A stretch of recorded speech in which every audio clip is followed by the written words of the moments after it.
Good morning, Mallory. Good evening, Sam. What? It's a special day. What did you say? What? Wait, I do said I it right. always? No, I always say good morning because it's your morning. I always say I good said morning. good evening.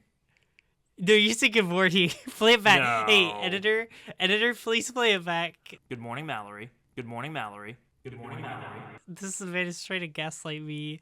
This You're is the editor. crazy. You're just gonna chop and screw this so that I was wrong, even though I was clearly right. I And you're edited so like good at another. editing that it's gonna be seamless, so the audience will never know.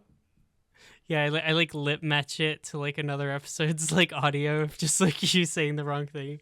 You're gonna throw me into generative AI, and I'm just gonna be like, I'm gonna have like 6 ears, but I'm gonna be like, good morning, Mallory.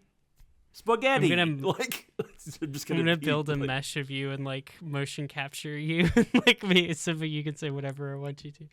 There you go. It's TV time. Good morning.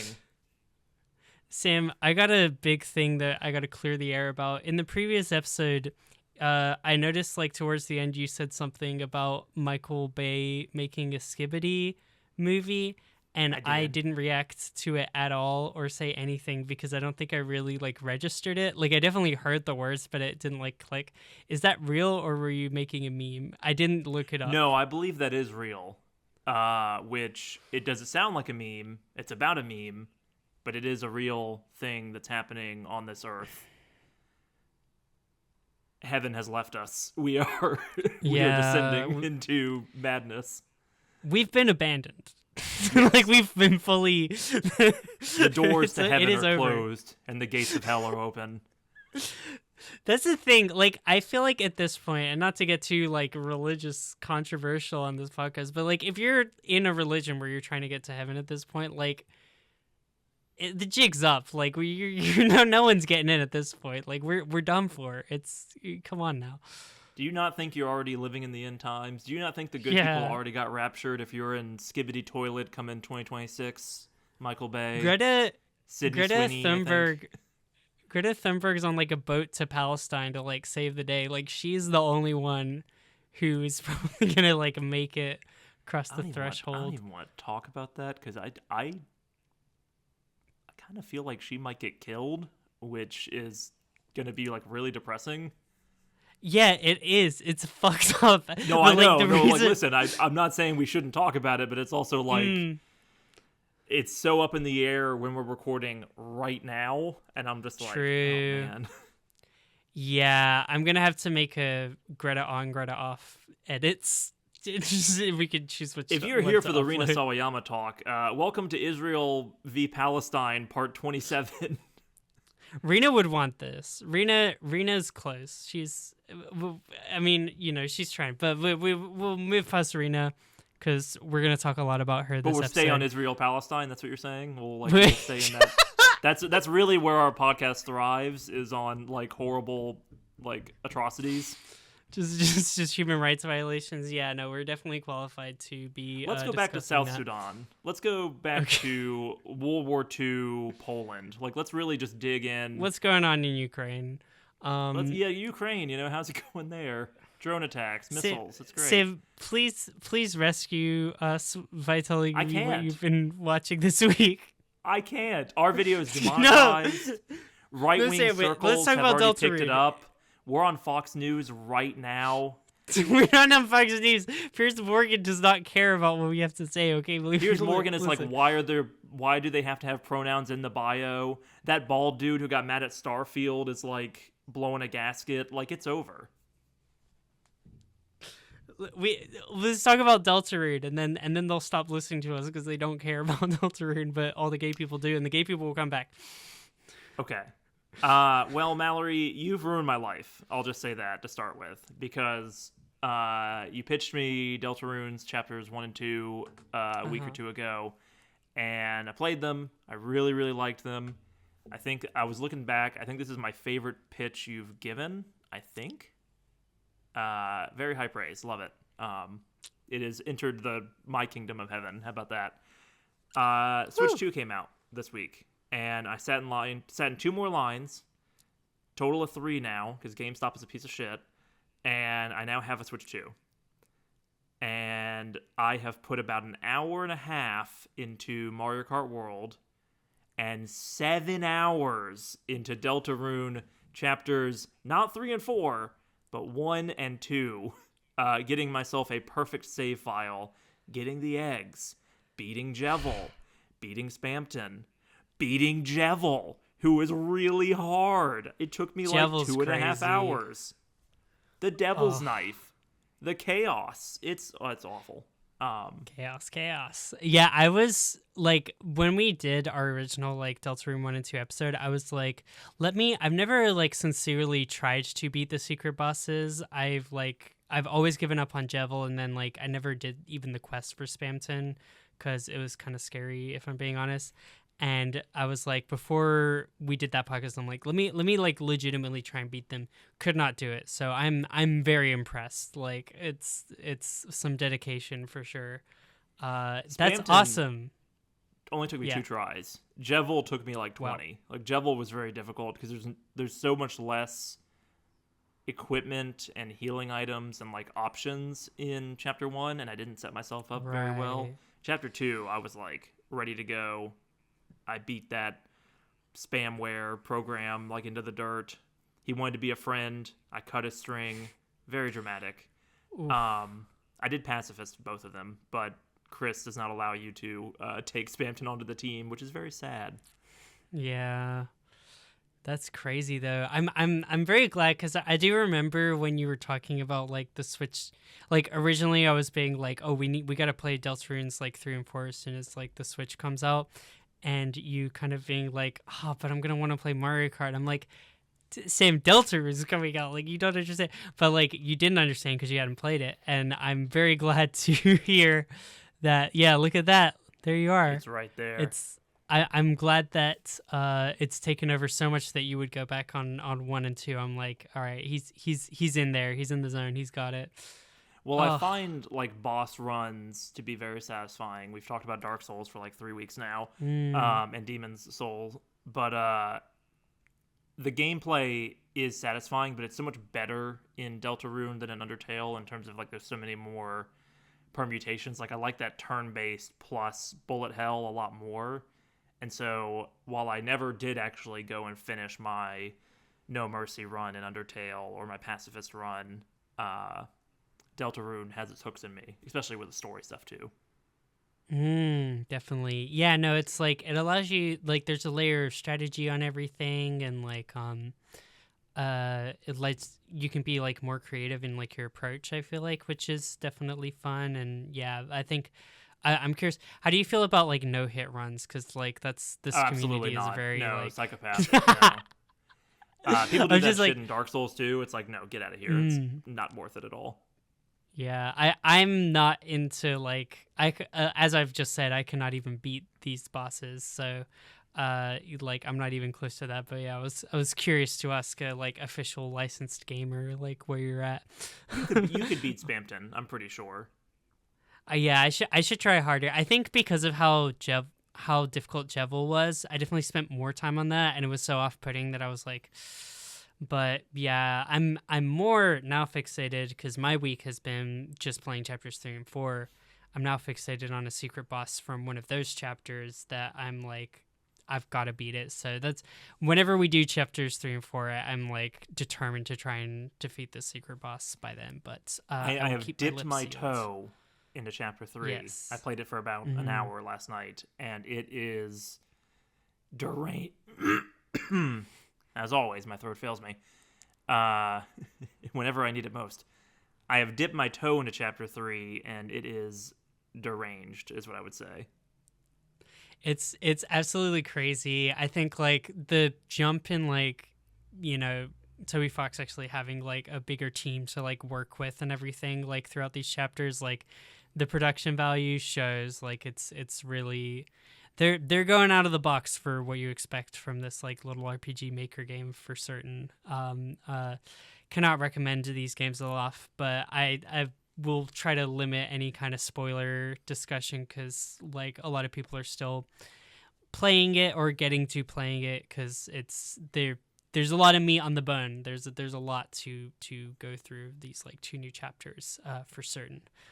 I will just say that Mr. Antenna is incredible.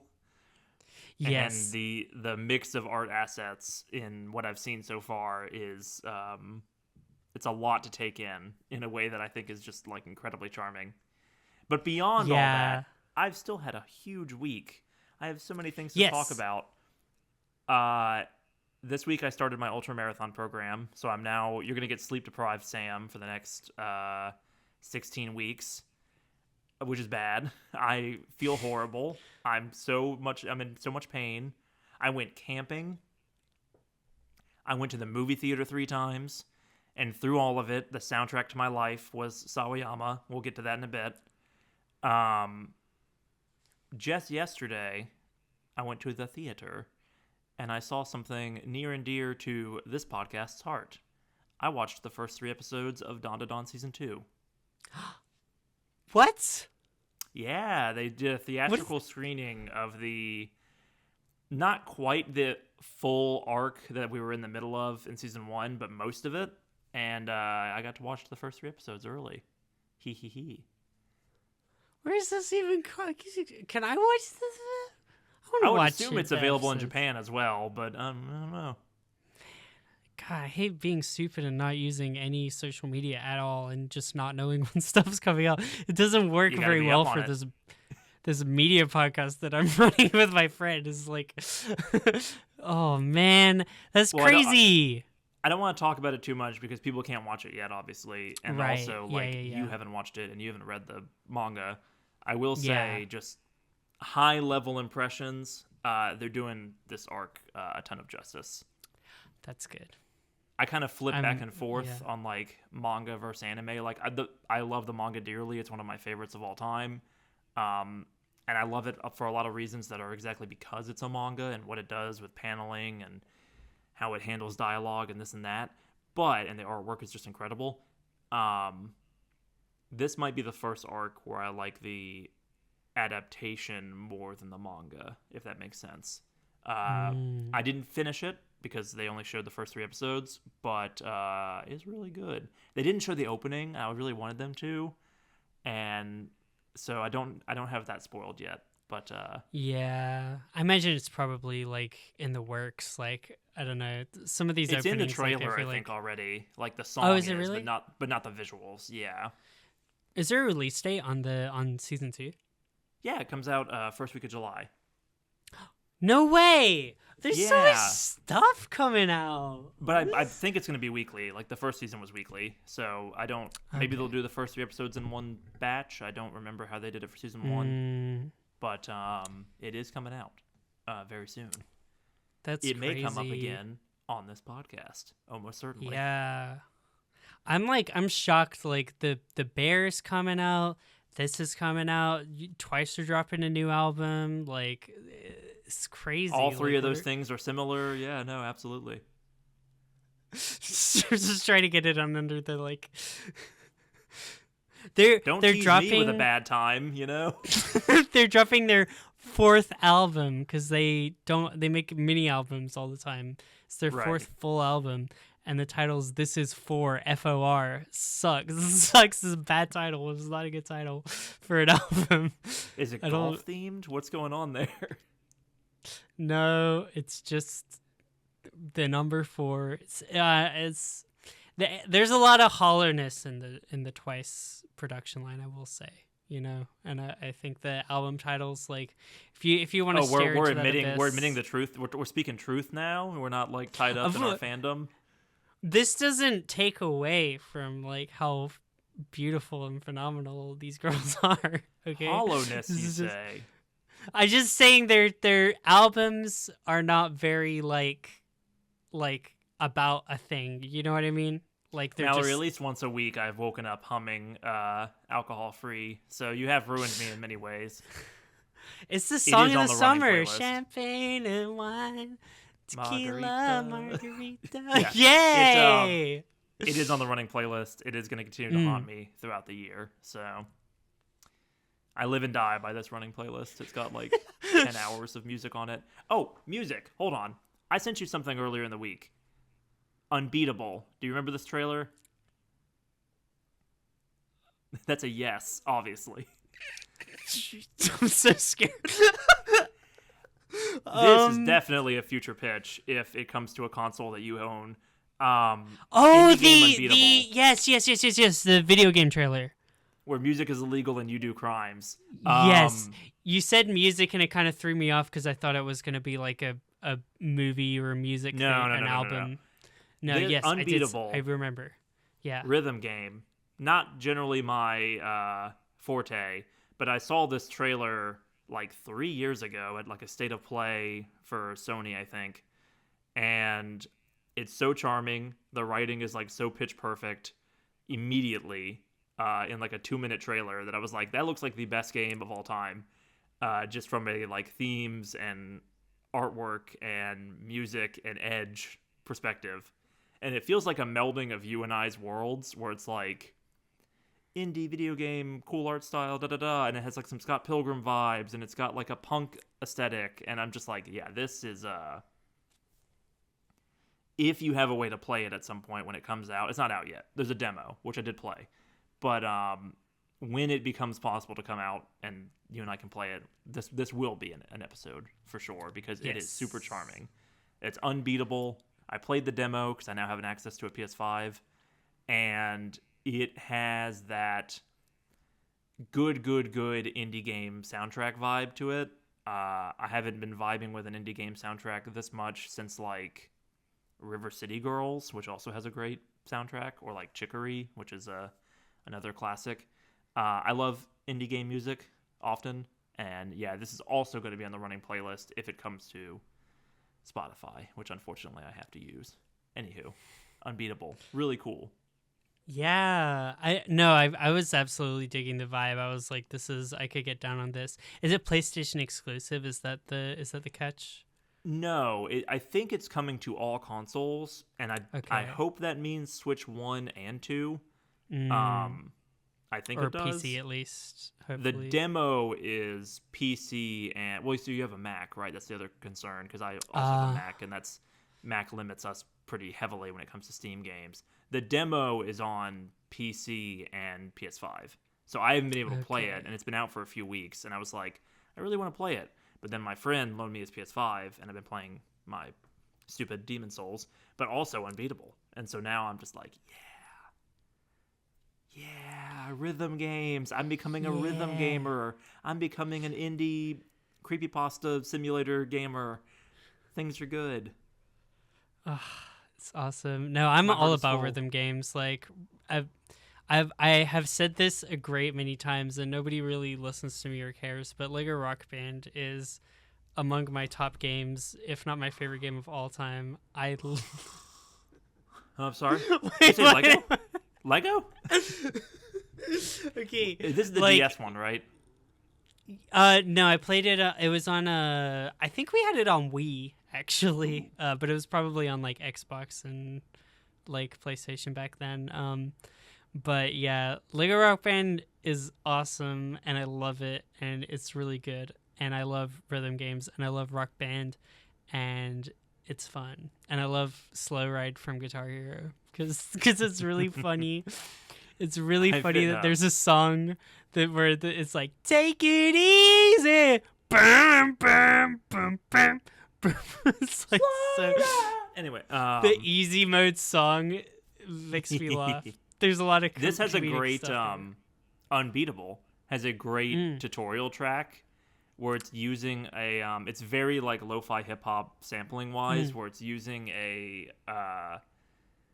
guy teaching you how to type as like a sample, and it's like, remember to stand up straight or to sit up straight and press the keys to the rhythm, and it's a perfect use of that song and sample for a tutorial where you're learning how to, get your timing down. And man, let me tell you, cool. I suck, but it is really fun. Awesome. I love it. We're a rhythm gaming podcast. That's going to be our new thing. Riddle podcast, rhythm gaming podcast, K-pop podcast, indie video game podcast, so many, webcomic podcast, Star Wars podcast, politics podcast. No, wait, no, not that one. Yeah. Well, I think that it's time. Are we about to become a pop podcast? I think it's we're listening to all sorts of stuff, um, but it's such a T-bone in the podcast every Why time is we it do so it. much Like pressure? you have such a It's rhythm.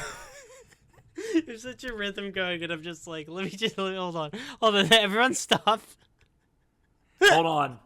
No more fun. No Hey, more good hey. vibes. It's time to do our homework. It's pretty hot in June, so you may listen to us every week, but you should check out the video on YouTube and because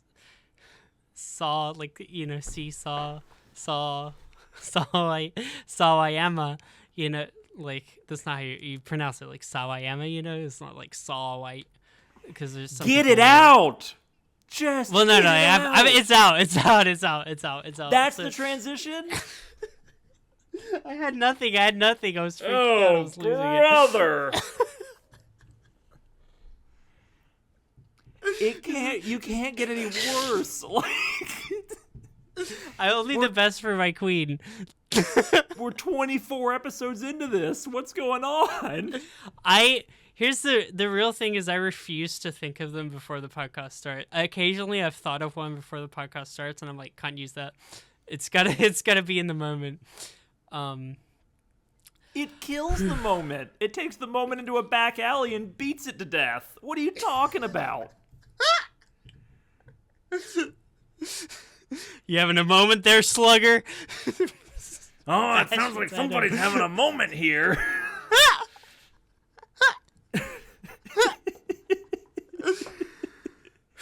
Jeez Louise. I have so much hate in my heart, Mallory, and it comes out every transition we have in this podcast. As we gotta like I'm letting it be a pressure valve for you. It's just like take it all I'm out. gonna lose it. Are you trying to find a double? If sundown, That sounds a bit pitchy to me. if sundown. So it's time for my favorite do that. music fucking artist ever, the best, the queen, my queen, your queen, all of our queen, because that's how queens work. The one, the only, the talented, the individual, the beautiful, the educated, the intelligent, the morally freaking beautiful goddess that we all are here to worship at the altar of. It's time to talk about Rina Sawayama. Let me show you my shirt. Surely you've seen this. I wear it a lot. It's the only one I have because I don't have a lot of money. Signed album that I got. I met her face to face. We can talk about that later. And also, I was talking to you about before the pod, but I tried to recreate the iconic golden little thing. It looks really good in real life. You cannot see it on the podcast, so I'm going to go really close to the camera and try and show it off while you talk. There's it looks like you have jaundice, maybe. Like it is. It's not really showing up on camera. I can't lie. This is a bit of a jump from last week's Queen to this, or 2 weeks ago's Queen. I'm skipping one. Anywho, that's not actually how queens work. That's like a very British perspective of like the queen is the queen of everybody. I've got some concerns, maybe some Latin Britishness like seeping out there. I know Rina is part British, which is interesting. Didn't know that until researching for this episode. But Really? I had no idea. It's a big part of it. It's a big part of the appeal to me. I knew that she was like part Japanese. Like I knew that, but I didn't know that. I thought that it was like I would have told you that she is like an LA scene girl. I don't know.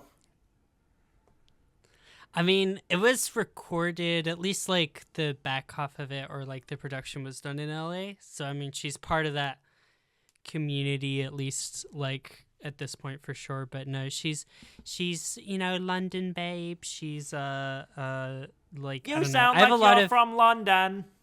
Sorry. Are you from British? No, she. From Brit- I have a lot of like personal connections to this album, and I will say like a big one is that like I It's okay really to be like. British. You can be cool and British. Yeah, I don't know. Like, I like. So, as for those of you who don't know me, because why would you? I am like I was not born in the UK. I was born and raised like primarily in the US, but my parents are both from the UK and like moved back and forth. So I guess I'm like first generation US. I don't know. I don't remember how that You're works. first generation US, but you've got Yes. British roots, strong British roots, right? Because you Yes. were in England for like parts of primary school. And Yeah, my whole so primary, the poison like seeps my whole through, is what I'm elementary. getting at. Yeah, I was there for infant school. I was there for primary school. My whole elementary school experience was there. So I spent a while there. That's why I have like kind of a weird accent because it's like mostly American, but these little like British like shark fins pop out every now and again. But That's a fun way to describe it's- it. Like, oh, you're just hanging out, and then suddenly water, and then you're just hanging out again. dude, and water, Worcestershire Yeah, no. sauce. And Worcester sauce, oyster sauce. Yeah. It seeps yeah. through. But yeah, I feel like that's like a huge part of it. Like it's such a specific nostalgic vibe that was like what was on when I was growing up, like that like S Club 7, like kind of just that British pop. There's a certain sound. I like that she sings with a British accent. Mhm. Which comes through very clearly, and like you pick up on it if you're not Yes. an idiot, right? Like yeah, everyone notices the British Well, then, influences I mean- immediately. not necessarily, but like to me, and it definitely comes like more and less on like certain songs, but like it's something that like has annoyed me, and I actually like looked this up in preparation for the podcast because it's like irritated me where I've heard people say, and people have told me to my face, it's like, why do so many British artists sing in American accent? And then people will be like, oh, it's because like when you're singing, it's like neutralizes accents. It's like that's not true because you can't neutralize an accent. There is no neutral accent. A British accent is not neutralized to an American accent. Like that's an insane thing to say, and that's been published in. You can Google that, and that will like show up and like been published in papers. It's just stupid. Makes me angry. But no, it's cultural. It's trying to fit a genre, and like the mainstream pop genre is very like U.S. centric, obviously. So like that's how it's Right. gonna come out. People hear But this pop is- riffs and, yeah. and pop choruses and whatnot, and they're like, oh, American.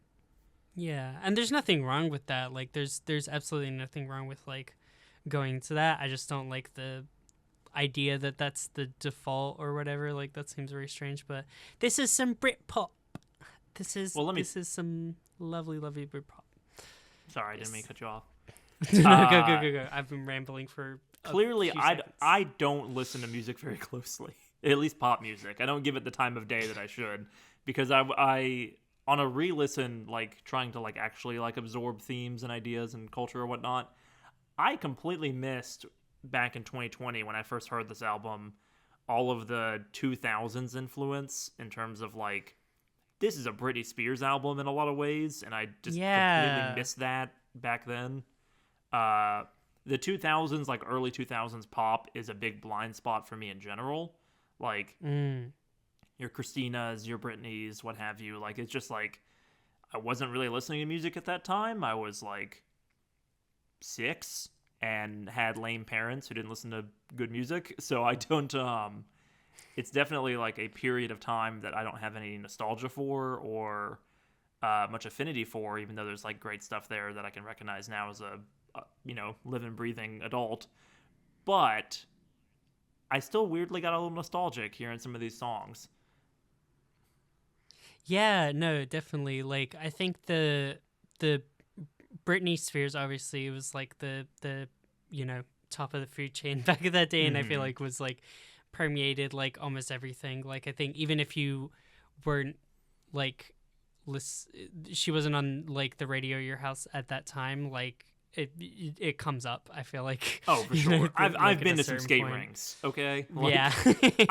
I've heard the Black Eyed Peas. Just all the terrible music of the 2000s. I'm a music head. No, but like it's cool that like there's a lot of this stuff that gets like repurposed, like especially like excess, like and yeah, like even that like British pop, like it's so specific, like what you get nostalgic for. Like I feel like I was like the song XS like takes me back to like sitting in my like cousin's room when we were like 10 and she's like showing me her like Sailor Moon like manga and like playing S Club 7 and like teaching me the dance or whatever. Like I don't know, it's just really like specific, but it just gets me there. So I mean that's definitely a big part of my enjoyment, but it incorporates like so many different genres. Like it's truly a like, you know, just free album. STFU obviously is like the complete like other side of the spectrum. I want to talk like about that track in particular. Yeah, I have a story about that track. As I mentioned at the beginning of the podcast, I'm ultra marathoning right now, which is miserable, and I'm running in a lot of like trails, and I keep texting you like I'm in the jungle. I can't send you this asset right now. And I was running through the jungle, dehydrated, listening to this album, feeling horrible. And that track came on, and I'm like, man, I really want to play Burnout Revenge right now. Like, that was what it took me back to, like, the PlayStation 2. And I was like, yeah, let's boot up some Burnout and, like, rock out to some of the shittiest music of all time. Not the Rina song, but, like, what the Rina song is inspired by. Yeah, like, it's so crazy. It's, like, remixing all of these, like, genres. There's, I was listening to this, like, what I kind of did as well as like just listening to the songs was like something that I've been like getting in the habit of doing, which is just like look up whatever I'm interested in on like my like Apple Podcasts app, because there's just these like uncovered treasure troves of like gems of like different stuff you end up finding. Like I love a good podcast with less than 100 views that's like, we're gonna dissect this song like line by line, or this album song by song. Yeah, and there's this guy was like interviewing like Rina, but it's like this very like, you know, like insightful seeming like music podcast, and the guy goes through the introduction like talking all about like the genre of like nu metal, like back in the so like Limp Bizkit and like all this kind of stuff back in the day, and was like talking about how like the genre at the time was like very like, I guess you would call it appropriative. Like it was just kind of like grabbing stuff from metal, grabbing stuff from like gangster rap, grabbing like all these different elements and just trying to like fuse them together in like this is what's popular type of thing or whatever. Right. Grunge, punk, a little bit of pop, a lot of rock. Yes. Like just all of this stuff together. And like he was talking about how like there's just been a recent wave of artists like primarily like female artists like reclaiming that or whatever, and it's like, you know, I think it's very interesting. And then he brings on Rina to talk about it, and she's like, oh yeah, I didn't really think about that, I just thought it sounded cool. Like but like I don't know why music artists make like the worst interviewees sometimes.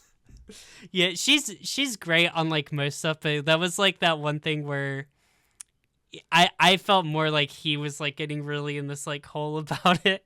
Like he made up this whole hypothesis and like brought it to her. She's like, yeah, I mean it makes sense, but I think it just feels more like I was playing around and it just sounded cool. You know, like I feel like that's often the answer, and it's like, damn, music artists are really talented, and they can in one specific way, like they can evoke this stuff like almost in like a, not to say that's effortless, but like a subconscious level.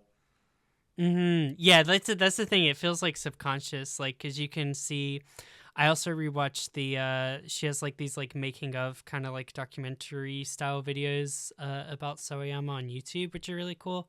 And yeah, like the process of like STFU was like literally her like primary collaborator on the album, Clarence Clarity, who's like the producer and everything, like Mm-hmm. just sitting there like messing around on the guitar with that like and made that riff of like dun dun dun dun dun, dun, and her being like, wait, can we do something with this? And he was like, oh, I was just like messing around, but sure. And then yeah, they fall together and fall into that, and it's cool, like the organic process of creation, but like undoubtedly was like influenced by like that era of music that like Mm-hmm. Will grew up. It would not surprise me if she was playing Burnout 3 as well, and that was what made her nostalgic for it. Like yeah.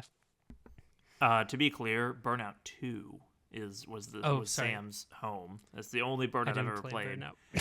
But no, it's fine. I want to get into the Mallory. I'm interviewing you, even though it's your pitch, but listen. I want to get into the Mallory like Rina story, but before we do that, what are some of the tracks that like you first fell in love with this album? Right, like for me, I came to this album from like The Boys. Like I just heard that track randomly and was like, wow, this is something special. And then 6 months later, my best friend was like, I'm obsessed with this album. And I was like, oh, Mallory, I've heard that. Like in our group chat, it's like, oh yeah, you know, I've listened to Rina. I'm on the down low, but it all came from like The Boys originally for me. To be clear, it's Comme des Garçons, like The Boys is in parentheses afterwards. I do not have the confidence for the French, and she is British. She's British, so she doesn't either. You know, how about that? Day, D-A-Y. That's how you pronounce it. Comme des Garçons. Nope, can't do Garçon. it. Garçon. Garçon. How are you gonna get? Yeah, how are you gonna get water at your restaurant if you can't be like Garçon? No. I like you're like you don't have the confidence for French, and I'm like, let me actively insult French people. Mallory, you've heard my Spanish, as have 1.5 million people. It was like, you know, Los Pollos Hermanos is gonna haunt me till the day I die. So I probably got a comment about that since we've been recording. Everyone check out Sam's Better Saw Call video. It's good. No, you don't need to. Enough people have watched it. It's fine. That video can die. I guess in terms of tracks that I got into, like STFU, like we were just talking about, like that was my original entry. It got recommended to me on YouTube, and I think that's like what felt like, even though like, you know, she was like doing a lot of YouTube stuff and like had like obviously this like whole base community that she built with like her EP Rina, like that propelled her to that kind of success, like that she was like doing well and like getting pushed to people on the algorithm, like STFU getting pushed to me on the algorithm, like for me, I had that feeling of like discovering an artist, so I think that really like, you know, made definitely I felt like a certain sense of like, yes, this is my one that I found, like that I'm gonna tell everyone about. That's exactly how I felt as well. Like there's nothing better than being like, wow, this artist is incredible, and there are millions of views on these YouTube videos, but I feel like no one's talking about this person. So now I feel like, oh yeah, oh, you like Billie Eilish? I like Rina Sawayama. Like, okay, yeah, I like Billie no, Eilish, totally. Well. But yeah, but yeah, no, it's like you have that kind of sense of like, yeah, like I discovered this, but yeah, that the whole video is amazing. Like, fully sucked me in. I was fully on board for like whatever she was gonna do next. But and yeah, I like as a punk metal like lover, like it hit that perfect balance, I think, in terms of stuff I was into. Then Comme des Garçons came out, and like, and it's just, you know, the world was on fire, you know. Hot Like a Fever, Make You a Believer, honey. Like, it was like, okay, my top most played songs on Apple Music. This is the only thing I listen to music on. It's just showing you bright white lights right now. Yes, but it is. I guarantee, I promise you, and then above it, above twice somehow. Above like twice, Comme des Garçons, Like the Boys. I've never listened to a song so much. Just every single day talking, like being like, I'm so confident. Like just being my little chant to myself. Iconic song. It's so my favorite video. earwormy in like just such a great way. It's so silly, like it's got like Yeah. that a good amount of like sarcasm to it. I don't know, it's just perfect. Yes. No, like, and I think like the whole commentary, it hit me like at that exact like perfect moment, like where I was just like, you know, like, and it's Stuff was I thought about happening. this. Things were going Yeah, on. like it's like I think there's no way to not get a little bit I'm not gonna get like tear jerky whatever, but like at least Mallory, in you terms of gotta personal cry stuff. on this episode about Rita.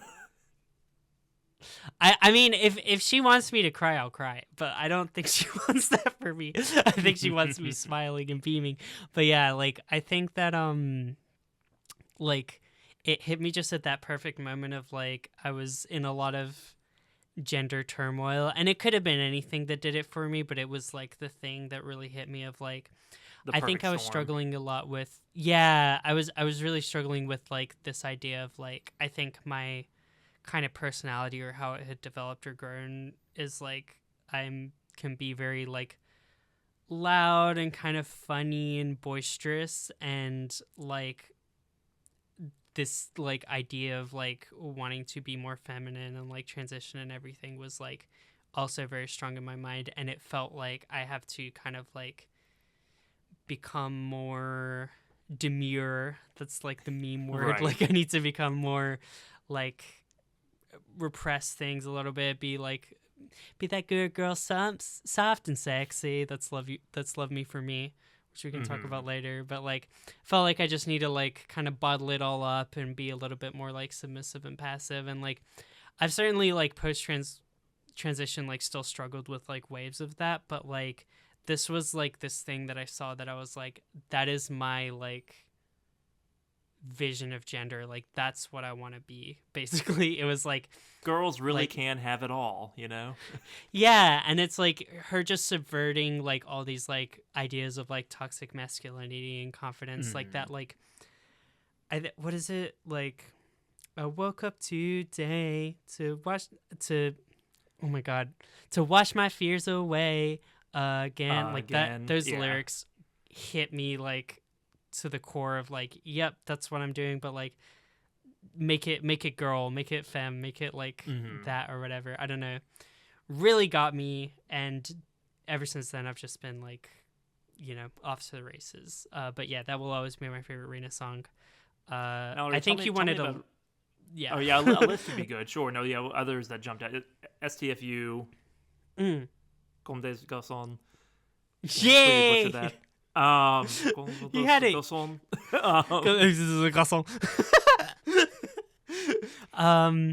Were there any others sorry. at that Like, time, or did others like you fell in love with gradually? Track-wise? yeah, I mean, like XS. I think I already pretty much talked about like that whole like. I'll just keep going back to like S Club 7, but like that era of like fun little pop, Britpop moments, and yeah, like Britney Spears vibes, and then like longer term, I think that like I could talk about every track on this album, but like in terms of like the bright shining stars, I think Who's Gonna Save You Now, huge song. Obsessed with that song. It's so good. Like the guitar, like the recorded live guitar, drums, everything, the like stadium rock vibes, like so amazing. And like that's one of my new saves from this like brush with the album that like didn't jump out at me back then, but now I'm like, this is a good song. When I was heading criminally, up those hills, yeah, getting bit by horseflies, trying to like, you know, get my run on, that song really was like,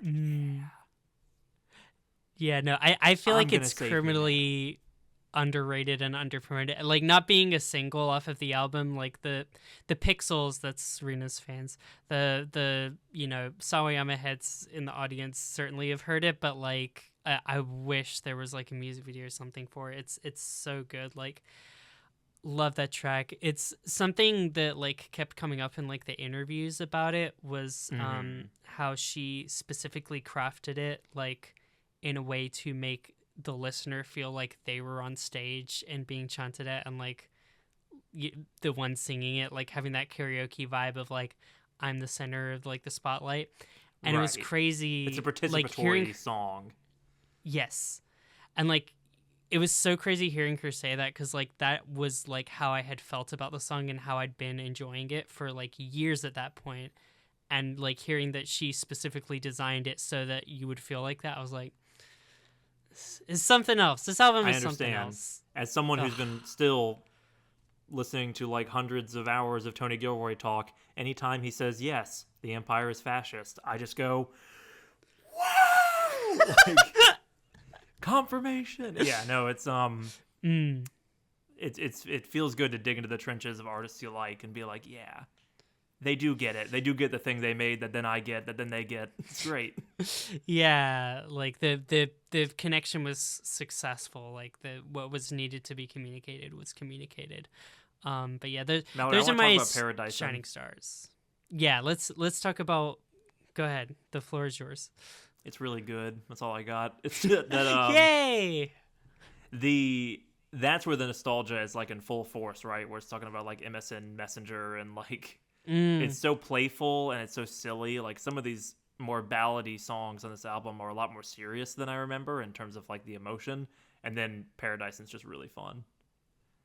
Yeah, I love it so much. It's like that was another song that hit me too as well. Like I think when I'm really getting into like why I enjoy this album so much, it's like and just like Rina as an artist, I feel like it's like she puts so much effort and focus into her like lyrics and themes and stuff like that. So and I'm just a lyrics person. Like I'm like the song can suck and be terrible sonically, and I will still listen to it endlessly because I'm like the poetry, like I'm just like in there, you know.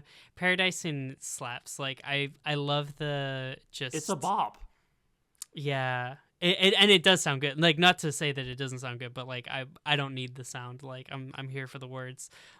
but like yeah, I love the like sympathetic portrayal of like teenage rebellion in it, just being like basically she's like standing up for her younger self, like going out and drinking and partying all the time rather than, you know, looking back on it of like, oh, I was such an idiot or whatever. It's like, no, it's like I'm validating that experience of just being a dumbass. Yeah. Like in the early 2000s. Absolutely. No, it's awesome. I love it. Sorry. I'm talking a lot. I'm like I feel like I No, need to Mallory, let you... this is your soapbox, and I'm here for. I'm just in the crowd going, yeah, like I'm like an NPC, and like one fist up, yeah, Rina. Yeah. No, totally. Tell me about meeting Rina Sawayama. I want to hear about this because I vaguely know the story through like rapid fire Discord notifications back when it was happening, but I want to actually like you were in a tent, you slept in a tent or something. Like there was a whole lot going on. Well, that was Fuji Rock, which happened like I went to Fuji Rock and Summer Sonic in like the same summer, and that was like too much, and I should have picked one. And that was like but like meeting Rina was crazy. I like waited for like hours. Like I watched like multiple previous acts that I was like not interested in to like get to the front of like the crowd or whatever. I had written Rina across my forehead in eyeliner. I want to hopefully editing me isn't lazy and I'll like pop some of these pictures up in like the sidebar, but I was just so desperate to get noticed. I had this shirt on, and then I had like because I knew it was going to be too hot, so I had it, but then I was like taking it off and using it as a flag, and then I had this like spaghetti strap thing that I bought at like a secondhand or whatever. And I was jumping up and down. I realized at a certain point the strap stretched out so much that it was just completely underneath my bra, like a kind of like waistband. And that was bad because like they filmed that shit, you know. So Oh, no. I'm like, all right, I've just made all these crowd shots unusable. It's stupid as hell. So I pulled it back up. But yeah, it was an amazing performance. Like it was pre-release of Hold the Girl, so it was like, you know, we're getting like first time tracks and stuff that we're hearing live, like, you know, and then like meeting her, I was like, there was this whole thing to get like tickets to like get like into the, like the fan signing, Mhm. and I failed to get the tickets. Like it was like a lottery or whatever, and I was refreshing the page and I didn't get it. So then I was like, okay, probably some scalpers got it. Like that's how these things go. I'm just Right. gonna like wait outside of like the tent where they're signing and like see if I can't get like a someone who's like selling them or something like that. So I'm just like sitting there like a sweaty mess or whatever, like getting sunburned, waiting for anyone, and then like Your gold eyeliner is tearing down your face. yeah, just like all the black is just like absolute like mess. It was insane. I'm like shakily trying to rewrite Rena on my forehead in like a mirror, and it's just like coming off from the sweat, and I'm like, yeah, it was some experiences. But I was waiting there, and this beautiful angel appears to me, who is a human being. Sorry, I just realized that came off like, and suddenly we take this. You hard suddenly had a religious vision turn. of a holy host, all singing "Shut the fuck up." Yeah, this girl came, who was also like going to the signing. Her name was Chiaki. I've only met her that time, and she was like, Shout out to "Oh, are you Chiaki. also here for the Rina fans?" Shout out! Like I would literally give everything I own to Chiaki. Like it's like Chiaki. Rina Chiaki. Yeah, like see. and then Rina, anyone Chiaki, else. every member of Twice. Your actual friends, maybe, but probably not. Yeah, the actual people who've been there for me through anything at all. Well, Chiaki was there because I explained to her my situation, what I was doing, and like we were just like talking, chatting, whatever. And then she's like, "Here, do you want this? Like, do you want my ticket?" Like, she's like, basically just like, there's no way like I want it as bad as you. Just like looking at me, being like, "Yeah, Aw. you're insane. Like, you should have this." But I mean, obviously being so sweet and nice or whatever, and like she gave it to me, and like I think I probably was also like blabbering about like the reasons why I liked Rena so much or whatever, and like she later stated, and this was so like this is why I say angel, because this is like the sweetest thing I've ever heard. But it was like Rena on stage had been like giving a speech about like you know, like LGBT rights in Japan, and like you know, making a push and campaign of like how, you know, Japan has not like legalized same-sex marriage or anything like that, and like, you know, made like this whole speech about that. So then I think like Chiaki afterwards was like explaining to me like, you know, like I just felt like bad for gay people because I don't know. She didn't say that. I'm just like phrasing everything the worst way. But I just had to become an ally in this moment. she was like, yeah, I felt like I should like do my part and like try to help people who like suffering or whatever, and like that kind of thing. And she started crying while she was talking to me. Really? Like it was so Aw. I know. And I'm like this big fucking idiot. Like I'm like just like, hey, thank you. Like I felt so, but it was like the kindest thing that like anyone's done for me. It was so nice, like so sweet. Shout out to her. But yeah, like she gave me the thing, so then I got in line, and then I'm being fucking obnoxious because I'm just like everything's going to my head. I'm like 5 more rates, Rena, woo! And then everyone's like, whoa, wow, look at this asshole. It was really bad. It's really embarrassing. Not proud of that. And then I finally got to her, and it was like COVID had just ended, so the COVID shield's up, and she's on the other side. She gets out the thing. I'm like screaming and jumping up and down. I was first in line, and I run up and I like blurted something to her. I literally blacked out, so I don't know what I said or my really God. what happened. Like I could tell you, I planned Mallory. to say something about how Comme des Garçons like helped me like recognize my like gender or like come to terms with whatever. But like I just explained that to you in so many words on the podcast. Like you cannot explain that to someone in like a 10-second interaction, right? Like that's not really Right. feasible. Little tricky. So I blur out something related to that, definitely, which is so embarrassing. And then blackout, and she's just like, yeah, right. like, and then signs my thing or whatever, and then I get it, and then like I walked out and I was like, woo, like that, and then like all the people are like clapping for me or whatever, like I've just accomplished something great, and yeah, it was awesome. And then yeah, I bought Chiaki like some French fries and a soda probably. Thanks for the $100 ticket anyway. Yeah, and like I was not paid for like the actual ticket. It was just a pure It was raffle. just who gets to actually get to go backstage. Kind of thing. Yeah. So that definitely made me feel less bad. And there was a lot of negotiating. I was still like, if I find a scalper, I'm gonna buy it off of them before I like take the ticket from you. But she was really like, no, you have it, you deserve it. And then I was like, all right, yeah, I'm not gonna say no to a good time. So that was so sweet. Yeah. And then I think we went to. You found I think your it was the found 1975. family. Yeah, that was and then I chose my family. It was like the family, 1975, and she was like, she's like, yeah, I'm like here alone, so like just come to me to that concert. So that was my way of repaying her. This is like nothing. It's like I could never repay that kindness. So yeah, that's my Rina Sawayama story.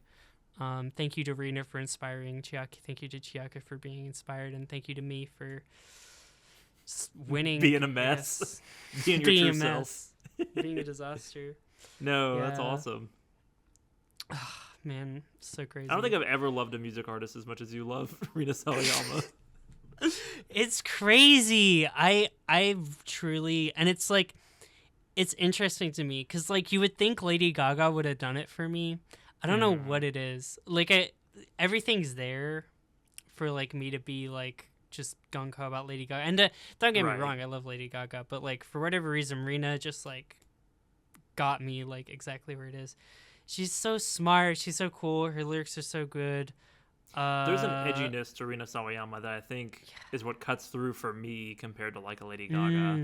Not to say that Lady Gaga isn't like transcendent in her own way or what have you, but like I like a little spice in my my pop sandwich. I don't know. Yeah, no, absolutely. Like I mean, the shut the fuck up. Shut the fuck up. I mean, it gets you. Let's talk about more songs because I could. More songs. I feel like I'm spiraling. Yeah. Even talking about Rina. No. Honestly, like I feel out of control. I'm gonna rely on you to steer the ship. I think on this one. Well, that's the thing, right? It's like I'm not a music critic. I don't know how to really. I can sit here and spit lyrics at you, but like. Right. It's more just it's about what the album makes you feel, right? And yeah, I think confidence, identity, family, like those are like all interesting concepts in the album that you can feel throughout, but there's also just like a looking back music genre wise, right? Like new metal, pop, 2000s, what have you, but also like it's still very internet. And 2020 was such a weird year for music where it was like a lot of like the biggest acts were being discovered on SoundCloud, being discovered like through YouTube and like organically becoming viral hits in a way that was like really exciting and fresh and fun. Since then, it definitely feels like that has become the norm, and so maybe it's not quite as exciting when someone gets like a alligator bites never heal kind of moment, like a virality. Not to say that Doechii isn't the Dawn and amazing in her own right. Yeah. But like the TikTokification of music has kind of made that like that is now the path, the norm, as opposed to like it being like a rare special thing. I feel like the Boys would have gone crazy on TikTok if it had come out 5 years later. Yeah, I wonder. I'm like I feel like it could, but like or Excess probably with the dance. Yeah, Excess I would have hoped could have done it. It's just interesting because I think that like I had this feeling listening to it as well of just like Like, I'm just like, what albums used to be, I'm like that fucking jackass. It's like, I don't think there's a right or wrong way to do music, but I think also, like, every artist, even the artists who have TikTok hits, I feel like usually are talking about, like, I miss albums, man. I want to release an album. Like, I want to, like, just like this kind of like a movie of songs, like just well, like a, someone a I think of all the compilation, time like, who got kind of like destroyed by that success. Not destroyed, that's probably too harsh, but like whose career has suffered from being so viral and so in the like moment for like a viral song and soundbite is like Doja Cat, where like Say So was such a massive hit, and that artist has now tried to like reinvent herself like 3 times, and it's like, you're at the start of your career, do you really need to reinvent yourself that many times? Like, there's like a rejection of the instant attention and, oh well, what's gonna happen next kind of like vibe to it. I feel like Dua Lipa's going through that right now as well. And I feel like a lot of eyes are going to be on, other pop girlies of last year in terms of like the Sabrina Carpenters and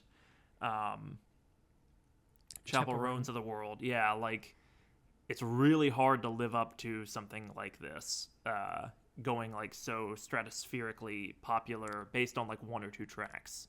And it does like kind of eat away at any album making, any like long form music storytelling. I do also miss the album. I'm right there with you.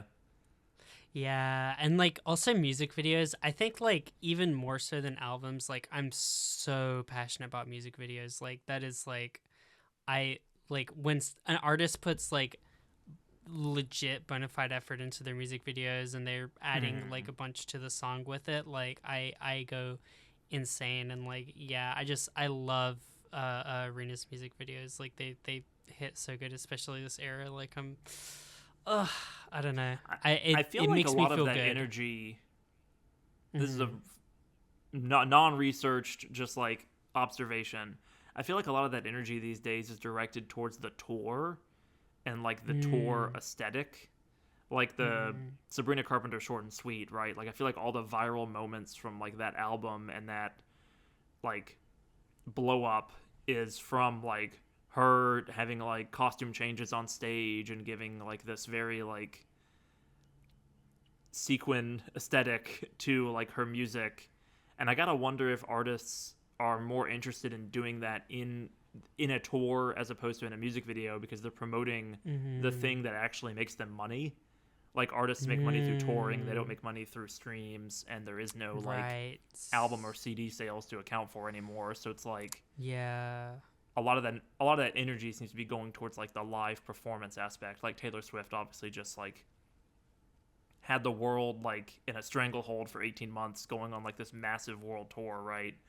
And yeah, just thinking about this like for the first time ever, because I'm an idiot and I don't think about music very like I don't analyze this very closely. I gotta wonder if that's like part of the problem, is that it's being all put towards this highly exclusive, highly expensive like production. It's certainly got to be an influence. I mean, like I know, like I've watched Sabrina Carpenter's music videos as well and Chappell Roan's, but like I don't know. I feel like it just doesn't get talked about. There's not like an MTV anymore where they're getting all like put together and people are like really watching and checking out like what music videos are on lately, and I don't know. It's well, it's like the music when video you make used to be like the something promotion tool for the artist and the album sales and the like right singles sales, but like no one's gonna buy a singles CD anymore. Who even owns that? Yeah. Who would get it signed by Rina Sawayama? Like no one owns a physical album. Maybe vinyl. I mean, I guess vinyl's like the only thing people do now, is they do like their exclusive like 18 different versions of a vinyl. Yeah. I mean, and like the aspect ratio, I feel like you put all this effort into like the shape of a music video and it's not iPhone shape, it's like I can see that. Yeah, it's definitely unfortunate, but I appreciate like seeing the effort put in. Did you know that this album was self-funded at the start? Like she was just No. pouring all of her money into studio time and like very all this kind of scary. stuff. Yeah, it's crazy. She'd recorded all this stuff, and like, or not even like, they were recording a bunch of it like just at her house, and her and like Clarence Clarity were just like he would just like sleep over most nights, and then they would just like be recording and like producing this album and like demos and stuff. And it was only like midway through that they like were pitching it around studios and pitched it to Dirty Hit, which ended up signing them and like flying them out. And that's where they get all the like live instrumentation for STFU and Who's Gonna Save You Now and Dynasty and the chorus and the more like ballady ones. Yeah, like the Bum, bum. that kind of stuff. Yeah, so I don't know. It's clear the amount of like passion and attention and detail that is poured into the album, and it's something that like, you know, it's not always appreciated how much of an audience there is for that kind of stuff, because like it's not what necessarily grabs attention with virality all the time, but it is the thing that like keeps it has a people, staying like, power to it. Yeah, like you're gonna be a long-term fan, you're gonna be like invested, and I think that sometimes that gets a little underestimated, like the value of that when it comes to like music production. I don't know, right? Like I don't want to pick any fights here, but like, is anyone really vibing hardcore with Industry Baby at this point? Like, or I know you really like Lil Nas it's X. Pride Month. It's I know, Pride Month. I know, but like, you can say whatever you want about Industry Baby, whatever, when July 1st hits. It's Pride Month. I love Industry Baby.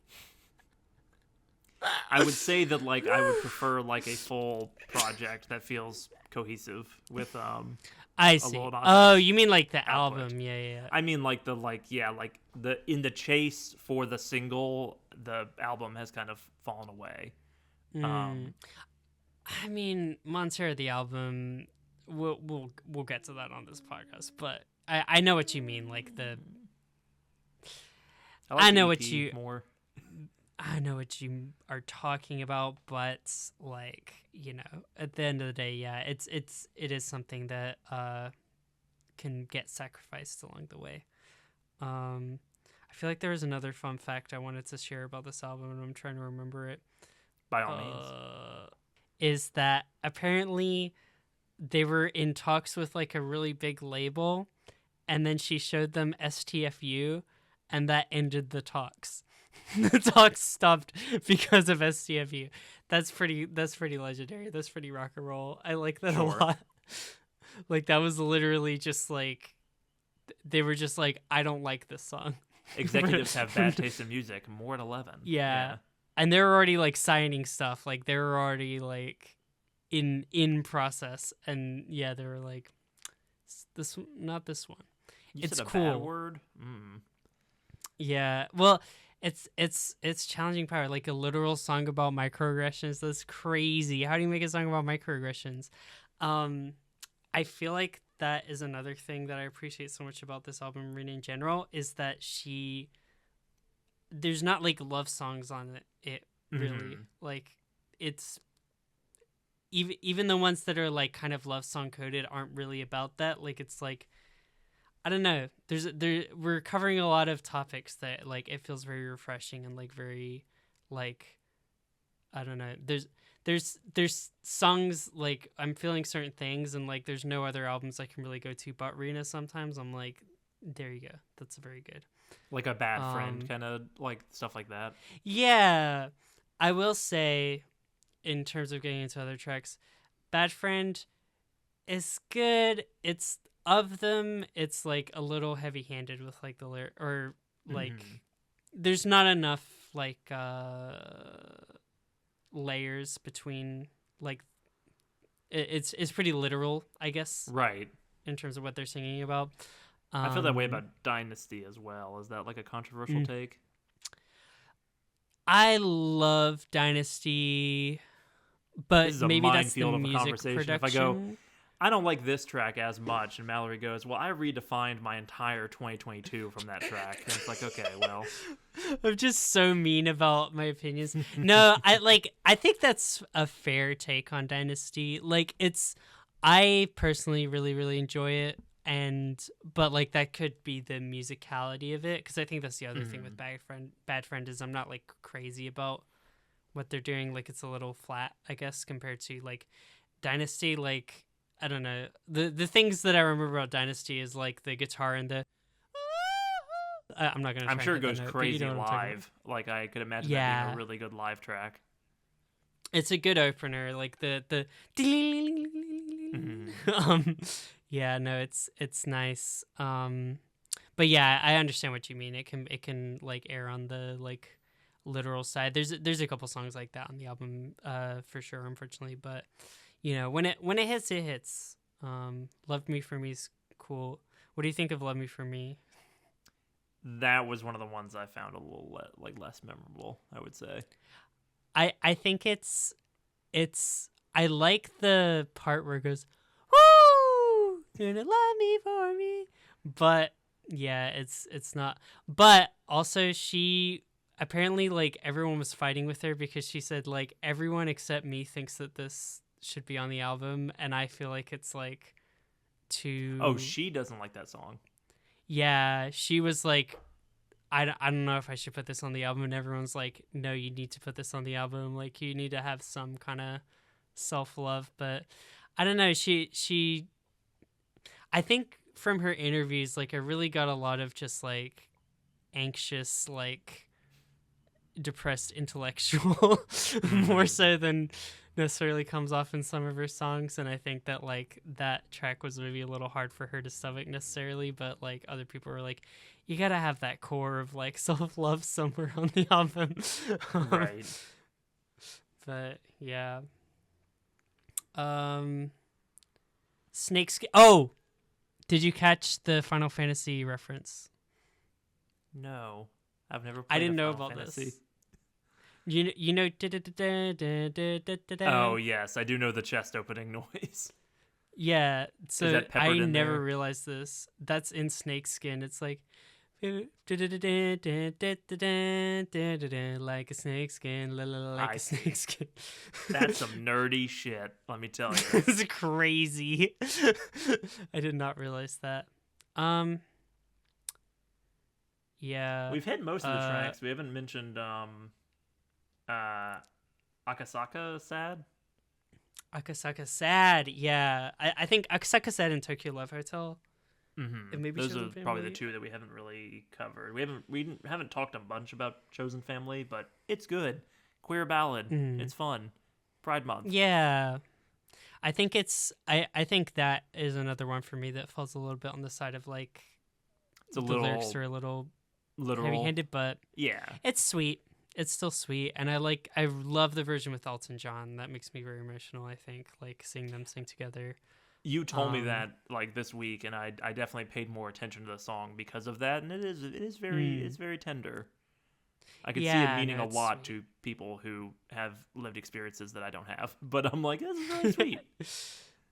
Yeah, no, definitely. It's very, very sweet, and it definitely like that feels more like the emotional kind of core, like the true ballad that we get into on the album compared to a lot of the edgier, poppier type stuff. Tokyo Love Hotel, I did not even realize because I did like that song, but I was not as like invested in it. Is about like her relationship to Japan in the like broader sense of like so many like people's obsession with Japan, I guess. And her. I was having, gonna say like, it reminded me deeply of Japanese Breakfast, which is a ironically named band because the singer is Korean. Making fun oh, I of had that. no idea. Oh yeah, That's so funny. I better make sure that's correct, but I'm like pretty sure that's right. And it's like it is that is the joke. It's like people are like obsessed with and also like fetishize Japanese culture, Japanese women. Yeah. Da da da da da. And that was a fun play on it for that song. Yeah, no, it's definitely. I had not looked closely enough to the lyrics, but I loved the like your fascination is my world. Like the whole thing is like cool, and like I don't know. And then like similarly, I feel like Akasaka Sada I really resonate with because like the she talks about like writing it being depressed in a hotel. Um, It has that vibe to it for sure. She was like visiting family but like wanting to like stay by herself in the city, and yeah, like that whole like vibe of like traveling somewhere and then still like the depression follows you. Like the I resonated with, but like also the like going back to your like home country thing. I think those two tracks I resonate in like the it's weird to talk about immigrant experience being British because it's like I don't know, but like that is kind of my experience, I guess. But the it's knives like, are being sharpened right now. like that guillotine's looking like, mighty.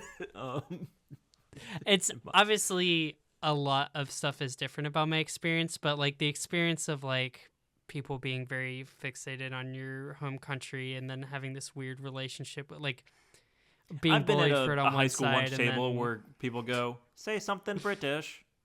say, or is it what is it? Say banana. Say banana. Banana. I'm American, Yeah. and this is the height of comedy. You speak funny. But then also like getting like my like math teacher in 8th grade like cornering me and like going on about her hyperfixation on the royal family or whatever. Like this is like I don't know, like the having those kinds of experiences, I think like I feel sympathetic. I think the degree to which it occurs around like Japanese and like Korean culture now especially is like pretty different, you know, but it's still like complicates things, I think, when you're reflecting on it. I understand. To circle back for a second, yes, Japanese breakfast is called so as a joke. Michelle Zauner is Korean, but it's called that because it's a combination of something very like bland and American breakfast and then something that sounds foreign and exotic Japan is like the joke. There you go. Damn. Yeah, no, it's cool. I think it's cool like similarly with like STFU and like her speaking about like microaggressions and stuff, like seeing that video, like I'd never seen an artist like address things so directly and in such a fiery way before. I was like, wow, this is cool. Like it's maybe gotten like a little bit more like acceptable or mainstream or popular to like be doing that kind of thing, but like, or at least I've become more aware of it, but like it was one of the first time I've seen stuff like it's that. an ongoing addressed, conversation so, like, for sure, and an evolving one. Yeah, definitely. But yeah, it's cool. This It's album's cool. cool. I got it out my pitch system. Japanese breakfast now. Yeah, I saw them live. I told you about that, right? You did. I've now seen them live as well. But you were like, oh yeah, all these bands you like were here, and I was just like, oh whatever. I'm here to see Rina. I can ignore this. Oh, I was like, wasn't flashing Hiatus back Coyote to... also there? Yeah, Hiatus Coyote was there. I hate you for sure. You're the worst. Fuji Rock, baby. It's like Fuji Rock's weird because I feel like a lot of artists come there is just like, all right, who feels like going on vacation to Japan? Right, like and this Australian playing... random like indie band is like, I'll go to Fuji Rock. Yeah, I'm like, that's cool. Like I like seeing smaller artists. I just mean like oh my god, who was there? What, Jack White? Now the Lumineers are here. Yeah, or Jack White. Yeah, the Lumineers. Yeah, if the Lumineers showed up, I'd be like, yeah, you guys just wanted to like want a free vacation. Go on a vacation, yeah. That's what it feels like. So I don't know. It's cool. But yeah, I this is extremely personal to me, and I love it. Now put it on a scale from 1 to 10. Heart out. Mallory pitched a music-related thing that is extremely personal to her that she loves, and she can't quite explain why, but she tried really hard, and now Sam's ready with the knife. I feel my sins crawling upon my back. They're there. You will pay. But not today. This album's too good. I just got told I'm gonna pay on my own podcast. Oh, you will. that I'm co-host. Revenge will happen, and it'll hurt. But I can't in good conscience give this thing anything other than an A. It's really good. Sawayama. It's good. Good album, Yay. good. Stop Making Akasaka Sense, also good. Sawayama. Go to hell. I hate you. You heard it here, Pixels. Even our biggest hater cannot bring even my biggest hater cannot bring Rina Yeah, there down. you go. There we go. That's Also, yeah. Pixels, while kind of a lame fandom name, so much better than Once's. Better than Oncelers? Come on. Are there Oncelers? How bad can we possibly be? Oh, God. That's even No, worse than I it is remember. Once's. It is Once's, but I like to call it Oncelers because it's funny, and then I can make jokes. Because it about sounds like my it belongs favorite. in like the classroom in Deltarune. Like, That's what what's the his name called? Deltarune. Jocklington? What's his name? Jockington, yeah. Yeah. That's what if Toby Fox had a close friend who was like super into Twice, we would know because there would be a lot of Onceler references. And It'd be a Onceler, yeah, as opposed to like Homestuck or whatever the hell he references. yeah. I wanna be like the boys are. I'm so confident. I'm so confident. It's an A. It's ranked. We're moving on. We're getting out of music. We're getting Out of music. Star Wars and all the weird Out of Star Wars. all the weird routes we've gone on and the weird little like diverging paths we've been on the last few weeks. We're going back to Deltarune. I want to play episodes 3 and 4 because I want to switch now, and I just made my perfect save file, and I'm ready. I'm ready to meet Mr. Antenna and get to know him and get into the psyche of the weather, moon and rain cloud. I'm ready. I'm ready to be brought to tears by the weather couple. I'm ready to be. I'm on an emotional journey, and does it parallel Susie and Chris and Ralsei? I don't know. I'll have to find out. All I know about Deltarune so far, Deltarune's chapters 3 and 4, other than the hour I've played, is my sister sent me a meme and asked me to confirm it, which was like Toby Fox adding unnecessary sex scenes into his video game, and I'm like, that's got to be a joke, right? But I don't know for sure because I haven't played chapters 3 and 4, so I got to find out. So I'm on a mission this week. We're going back to video games, and I'm stealing your pitch. I'm pitching Deltarune chapters 3 and 4. We'll be back next week. I'm so excited. I'm so glad that we're going to be talking about it. Will I put it in F tier in a reactionary, like, revenge, kind of way? Is that where you'll finally rank me over the goals for what I did to Stop Making Sense? Oh, I can't even do that because you're going to be doing the ranking. Shit. I'll get you. Well, there you go. One of these weeks. I'll get you one of these. I can't do it in this month, but when we're at a Pride Month, watch out. Catch me if you can, Sam. I'll see you again. Have a great day. Have a great evening. We're done. Okay.